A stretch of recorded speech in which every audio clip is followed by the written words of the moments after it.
প্রিয় বন্ধুরা, তোমাদের সকলকে স্বাগত জানাই অপূর্ব মানে হোম টিউটর ইউটিউব চ্যানেলে। আজ আমি তোমাদের সঙ্গে তোমরা যারা দশম শ্রেণীতে পড়ো তোমাদের দশম শ্রেণীর ভূগোল বিষয় থেকে একটি গুরুত্বপূর্ণ 2 নম্বরের প্রশ্ন উত্তরের ক্লাস নিলাম।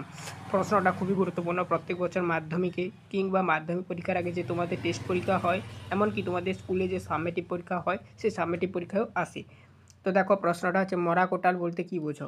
এই প্রশ্নটা তোমাদের আজকে আমি আলোচনা করব। এখানে দেখতে পাচ্ছ একটা ছবি দেওয়া রয়েছে, যেটা হচ্ছে কিনা তোমাদের মরা কোটালটা কীভাবে হয় দেখাচ্ছি।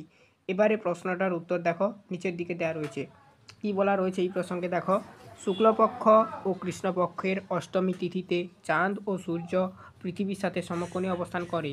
তারপরে দেখো, এই সময় পৃথিবী যে অংশে চাঁদ সামনে থাকে, মানে চাঁদের সামনে থাকে যে অংশ, পৃথিবীর যে অংশ আর কি চাঁদের সামনে থাকে আর কি, সেখানে মুখ্য জোয়ার হলেও সেই স্থানে ঠিক 90 ডিগ্রি কোণে অবস্থিত স্থানে সূর্যের আকর্ষণ বল কাজ করে।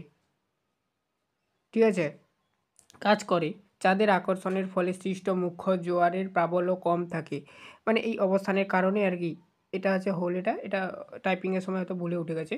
তারপরে দেখো, একে মরা কোটাল বা মরা জোয়ার বলা হয়। এটুকুই তোমরা লিখবে আর কি।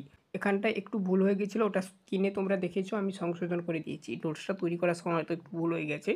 যাক, তারপর দেখো পরবর্তীতে আমরা নেক্সট প্রশ্ন, বহুমুখী নদী পরিকল্পনার দুটি উদ্দেশ্য লেখো, এই প্রশ্নটা সম্পর্কে আলোচনা করে রেখেছি।